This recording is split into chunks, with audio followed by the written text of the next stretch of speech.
Assalamualaikum warahmatullahi wabarakatuh. Perkenalkan nama saya Rika Mesari dari Prodi PAI kelas 6B. Di sini saya akan memaparkan materi terkait pergaulan bebas di kalangan remaja. Tugas ini dibuat untuk memenuhi tugas UTS pada mata kuliah Kapita Selekta. Langsung saja pada materi pertama, apa sih pergaulan bebas di kalangan remaja ini? Pergaulan bebas merupakan bentuk interaksi sosial yang tidak sesuai dengan norma agama, moral, dan nilai-nilai yang berlaku di masyarakat. Pada kalangan remaja, pergaulan bebas dapat berupa perilaku yang melampaui batas dalam hubungan antara laki-laki dan perempuan, penyalahgunaan narkoba, konsumsi minuman keras, tawuran, hingga perilaku seksual yang menyimpang dari ajaran agama. Perlu digarisbawahi bahwasannya masa-masa remaja ini merupakan masa-masa yang indah, yang mana bisa dikatakan masa yang indah ini, terutama saya pernah mengalami masa remaja, yang mana tadinya keinginan ingin tahu sama kayak kepo gitu ya. Itu teh emang bener-bener ada pada masa remaja.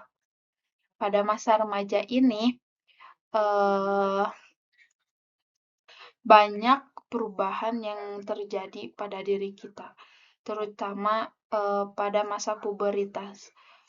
Banyak sekali yang terjadi pada diri kita perubahan-perubahan. Salah satunya pubertas itu. Pubertas itu yang bisa merubah itu adalah salah satunya eh, bentuk rasa gitu ya.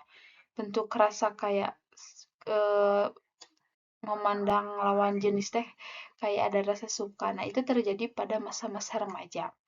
Balik lagi ke pergaulan bebas. Pergaulan bebas kita bagikan menjadi dua, yaitu ada pergaulan bebas munkar sama fahsya, yang mana pergaulan munkar ini berupa segala bentuk perbuatan yang ditolak oleh akal sehat dan syariat karena bertentangan dengan nilai kebaikan.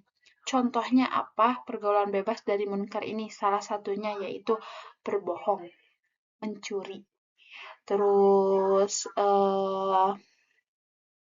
menipu, terus zolim, terus ada lagi tawuran. Ini masih banyak nih, tawuran perbentokan antar remaja.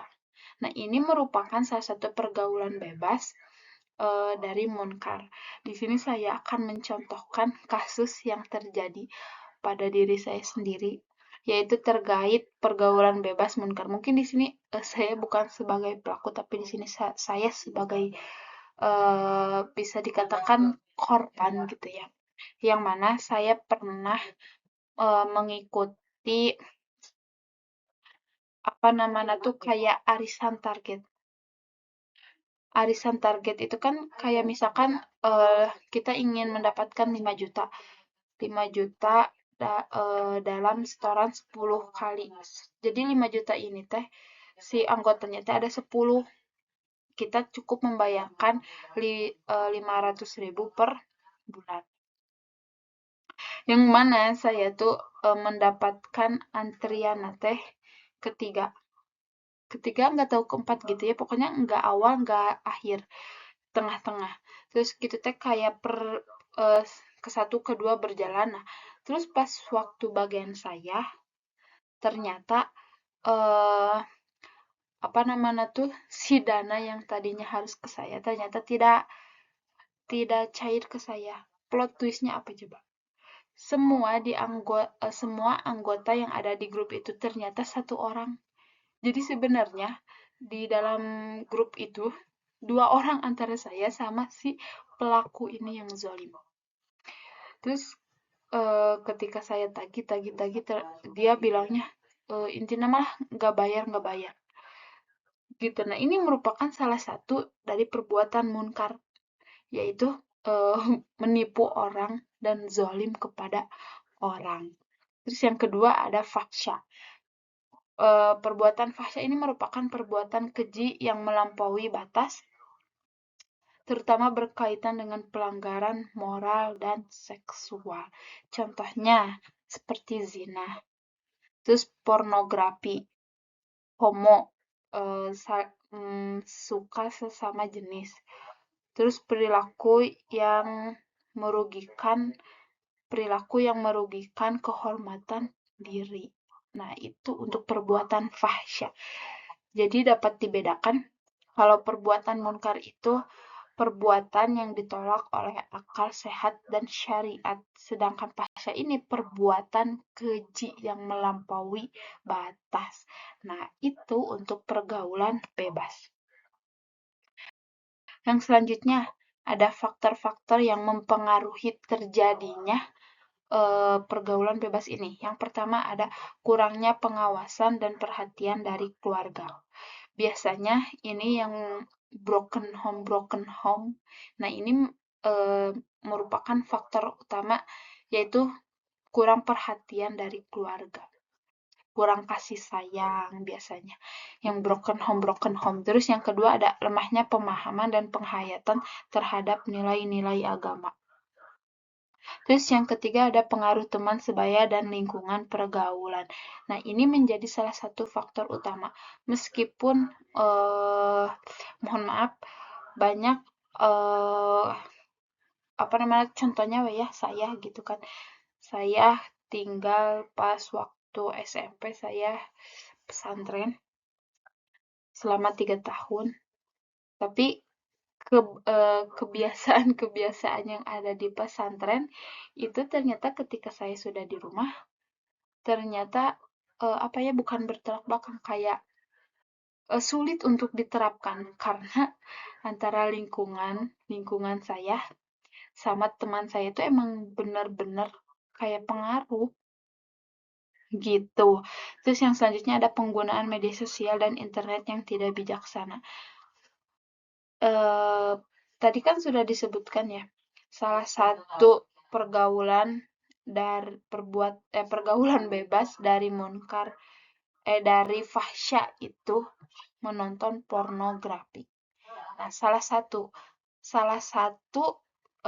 sekarang teh kayak pornografi teh kayak disebarluaskan. Nah, kita bisa menonton ini teh salah satunya di media sosial dan di gadget. Sekarang kan sudah banyak ya remaja-remaja memiliki media sosial dan handphone yang canggih-canggih. Nah, ini merupakan salah satu dari faktor terjadinya pergaulan bebas. Terus yang selanjutnya ada rasa ingin tahu dan keinginan untuk mencoba hal-hal baru. Jadi bisa disebut FOMO gitu ya. Terus yang selanjutnya ada kurangnya kemampuan remaja dalam mengendalikan diri. Nah, ini benar sekali. Terus yang selanjutnya ada lingkungan sosial yang kurang mendukung perkembangan dan karakter. Nah, itu mungkin untuk faktor-faktor yang mempengaruhi terjadinya pergaulan bebas. Yang selanjutnya ada dampak dari pergaulan bebas, yaitu dampak pergaulan bebas itu memberikan dampak negatif bagi kehidupan remaja, baik secara fisik, psikologis, sosial, maupun spiritual. Dampaknya antara lain menurunnya prestasi belajar. Tentu, biasanya anak yang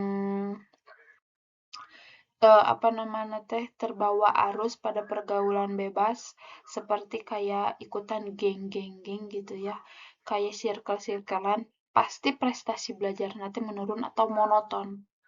Terus rusaknya hubungan dengan keluarga, munculnya masalah kesehatan dan psikologis, hilangnya masa depan pendidikan, serta melemahnya nilai moral dan keagamaan. Nah, ini dampak dari pergaulan bebas ini sangat berbahaya ya. Apalagi sampai ke hilangnya masa depan dan pendidikan. Selanjutnya, ada landasan Islam. Dalam Quran surah ayat 32 yang berisi larangan mendekati zina, la taqrabuz zina.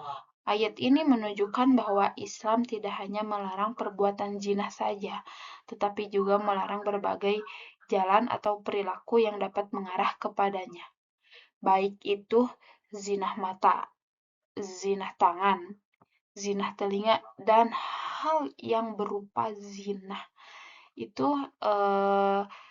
sudah ditetapkan dalam Quran Surah Al-Isra. Jangan mendekati zina. Terus ada juga nih pencegahan. Pencegahan dari apa namanya tuh? Pencegahan dari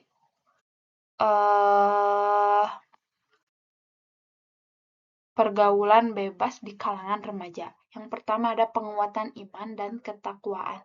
Ini menjadi poin pertama karena ketika iman kita goyah atau goyah, maka kita tuh akan gampang terbawa arus.